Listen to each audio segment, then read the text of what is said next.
I just picked up 2 Louis Vuitton bags, one from the store and one from the streets of Chinatown. One of these cost $2,100 and the other cost $100. Yep, one is real and the other is not. But the funny thing is, I actually prefer the one that's not. I mean, the pockets are better, it's lighter, and I don't have to worry so much about it getting stolen. So who's to say which one is better?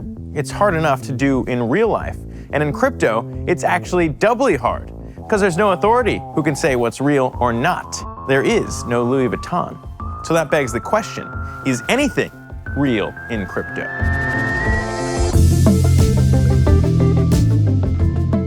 Welcome to Coinage. I'm Zach Guzman.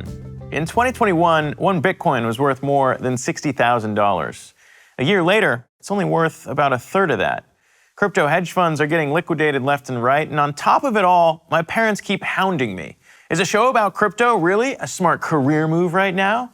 Well, in the bear market, crypto has basically crashed across the board, with the overall value of the crypto economy falling below $1 trillion. That's a far cry from its $3 trillion peak. Well, mom and dad and everyone else, so what? Prices change. The market's volatile. At least you still have your ETH, so you can, what can you actually do with your ETH? That's a pretty fair question.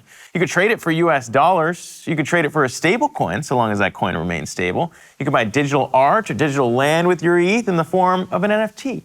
But to what end? The truth is, crypto doesn't do as much as people think it could. Everyone is waiting for that killer app that will onboard the masses, but it still hasn't come just yet. So what separates value from vaporware? What makes one blockchain Louis and the other pooey? Collective belief? Is that it? Collective delusion? Are we all just clapping, desperate to bring Tinkerbell back to life? Ethereum may be the number 2 crypto, but it isn't the only game in town. Other projects boast as much functionality at a faster speed for less cost, and there's just as much passion and fervor in those communities, full of people willing to stake their life savings to prove their bag. So who's to say which is more legitimate, ETH or the ETH killers?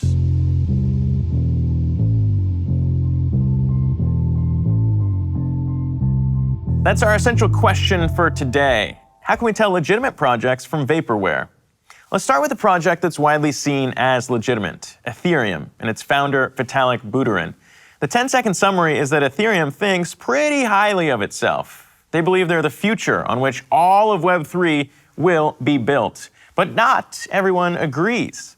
Ethereum may have been the first blockchain to introduce decentralized applications and smart contracts, but transactions on ETH are still pretty slow, usually taking a few minutes, which could feel like an eternity if you're waiting for your payment to go through at the local Chipotle. The gas fees from transactions, which can be a few dollars when the network's busy, really add up too.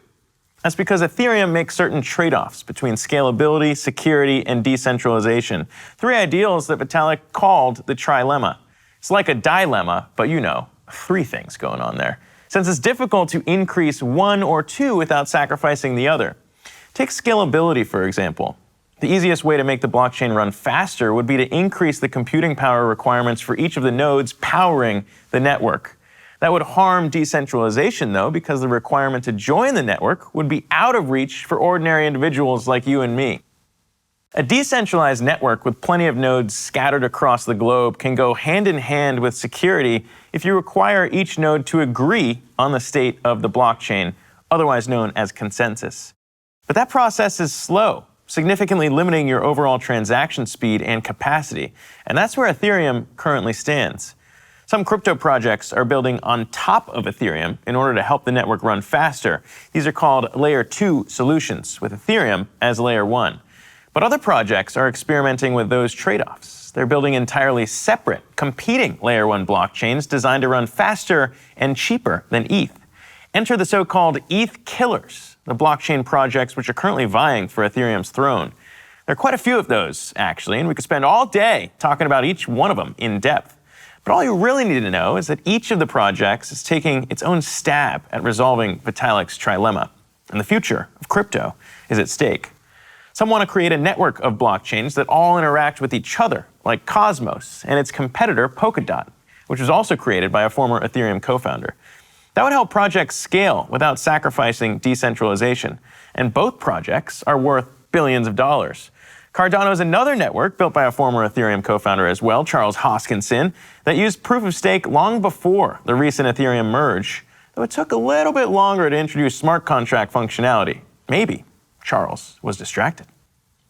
And then there's Simios, a highly successful blockchain project which uses the proof of ape system, in which a collection of infinite apes typing on infinite typewriters add transactions to the network. That last one sounds fake, and it is, but it almost sounded believable. And that's the thing. Each of these would-be ETH killers has their own pitch for why their network is better than all the rest, and a community of fans that will defend it to their last token.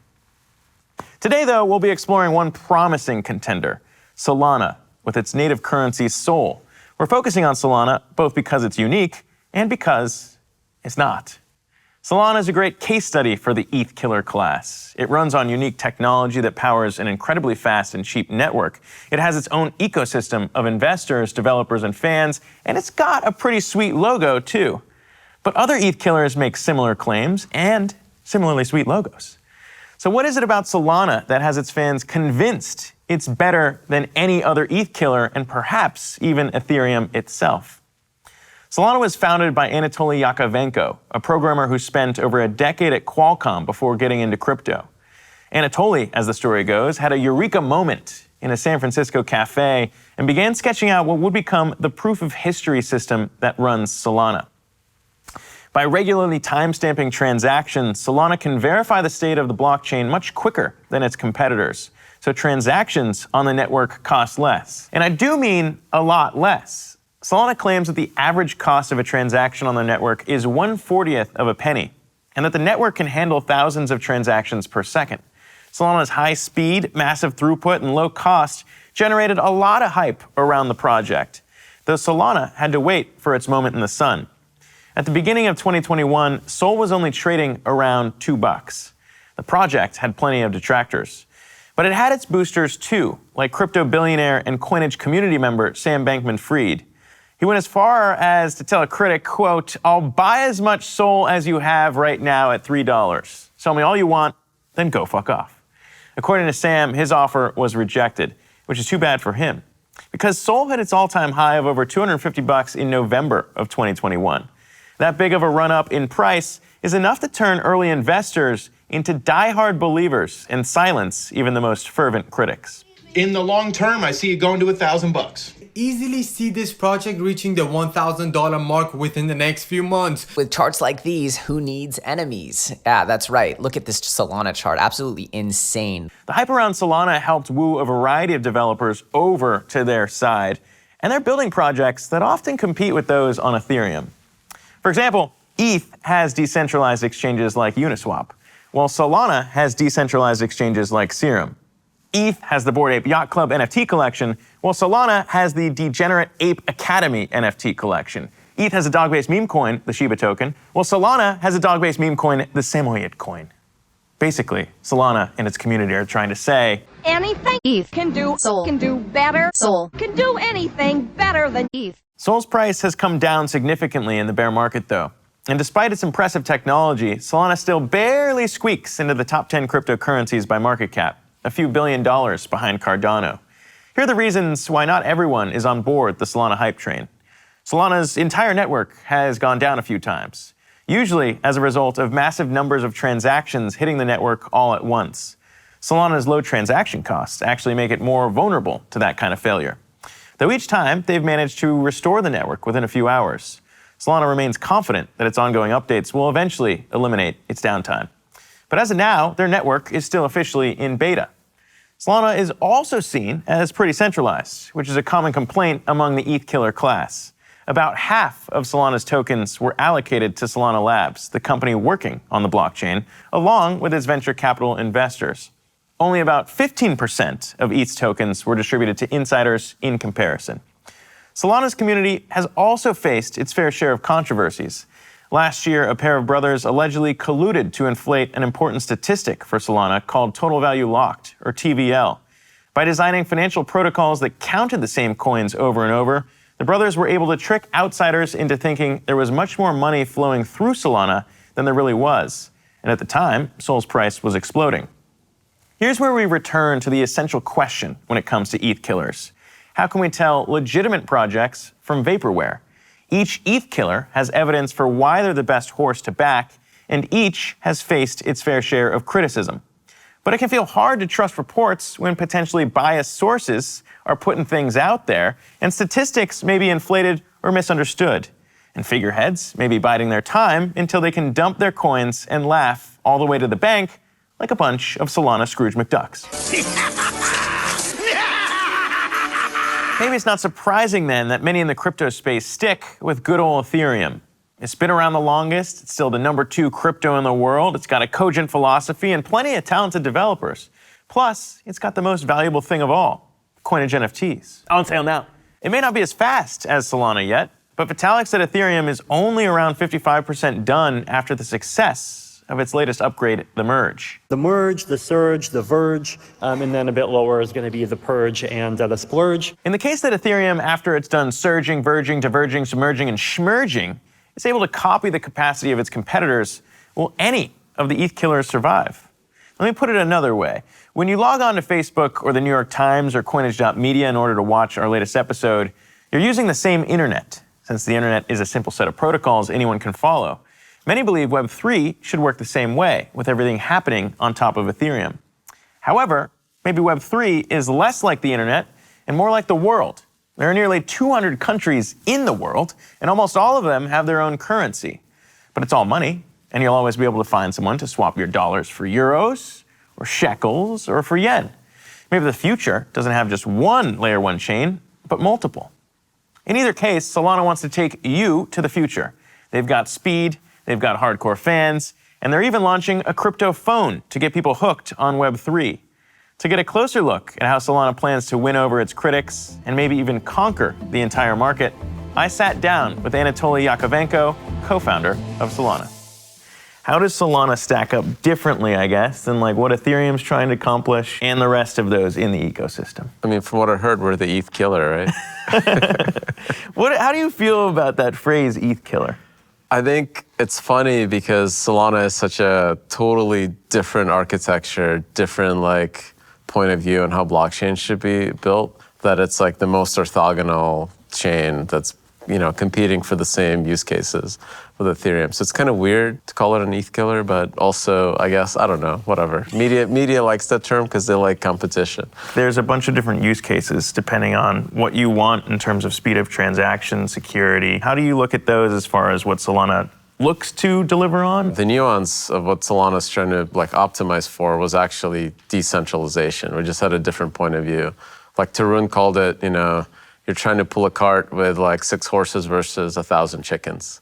The Ethereum's trying to the 1,000 chickens approach. We are building the very fast horses to pull this cart. So when you look at some objective ways to measure decentralization, number of validators, Nakamoto coefficient or whatever, Bitcoin's at around 10,000, 12,000 full nodes. Ethereum's at around 6,000 full nodes.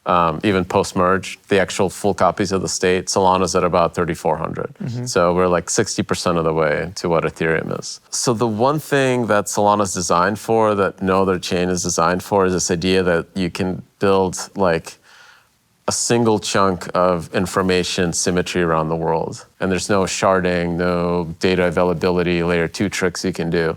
So if that's important for the world, we're basically unique in that. And I think that's like the really, really hard engineering problem. If you get that right, you also end up building a system that's really good for like NFTs and gaming and everything else, because it's really, really cheap, it's fast, and it's low latency, and that's what people want. Some people might look at Solana, and I think there's a community question that we had from our community about, first it was kind of like, you know, speed of transactions for markets, then it was kind of, you know, the NFT space, now it's the phone. It's like, if you're building for everyone, could you wind up building for no one in particular? And how do you think about that as far as like branding it in one way versus another? That challenge that I talked about, how do we get this network like at the speed of news for markets? If we get that right, it'll be the best network for every use case, because everybody wants cheaper, faster, lower latency. In terms of branding, that's always a challenge, because you have to like take this complicated story and compress it down to like a message for devs and like get people excited to go build on it. And that's been hard, but I think we've done a pretty good job with like onboarding developers and like onboarding people to the ecosystem through a very kind of non-scalable, slow process, like where we have hacker houses in cities. We actually talk to a bunch of people, like in real life. There's the Solana spaces, which are like physical stores for like NFT merch. A lot of it is word of mouth. And like, if we can convince one person, they tell their friends, and like their friends spend the time to look into it and kind of get going. Take me back to like kind of the early days of building Solana out, right? Because I feel like it's tricky to establish legitimacy in crypto at all, right? Especially if you're a new project on the block, no one really knows who you are. Like, how do you define legitimacy in the crypto space? Like, when at that point did you feel like, okay, we've established ourselves enough to where people should look at us and know we are on the same level as Ethereum? Do you think we're there already? I don't know. Do you? I mean, I do, but I think this has always been like, I think I've always felt that us as a community and the project have been kind of an underdog against, this much bigger ecosystem. And I don't know if that's going to change until like you clearly see that there's 10x more users on Solana. If there is one piece that maybe comes up as like a critique of Solana in the ecosystem relative to ETH is the downtime. Absolutely. Is like when the market's down. Talk to me about that, what your reactions are to those critiques when everyone's like, oh, Solana's down again. It's like stomach churning for me and all the engineers, and it just sucks. I don't know how to describe that, like your blood moving from all your extremities kind of feeling. The thing is that like people kind of get bad narratives out of it. One is the idea that means the chain is more centralized. When you think of decentralization, it's supposed to be able to help you recover from arbitrary failures, including liveness failures. But when there's a reliability failure, it really impacts all the users, all the applications being built on Solana, all the DeFi stuff, and that sucks. And the only way to like fix it is to like, fix those bugs and build a second client. I don't know if folks have heard, but we have actually a separate team from the ground up rewriting the Solana protocol in a separate language. So when there's a memory leak or something like that brought down the network, the probability of it being in both clients is virtually zero. So having two separate clients in the network will like basically give us the same reliability as you see on Ethereum today. One of the questions from the community is, if that's going on, when is it safe to say that Solana's out of beta? I think once the second client is out, the reliability will be, significantly higher. It's just a lot of software, right? That's written by humans. And that's really, really hard to make it perfect. But obviously, each one of these is like a hard learned lesson, and we fix that class of bugs. This is why a second client, like built by Jump Crypto, like Firedancer, is really important. I will sleep a lot better at night. You won't see any 4 a.m. Twitter posts, I hope, once Firedancer's live. Okay. What's the timing on that? I think potentially end of the year, they might be close to not running a full validator, but being able to verify the state in parallel with the Solana validator. And that would give you majority of the safety benefits. How far along are we really?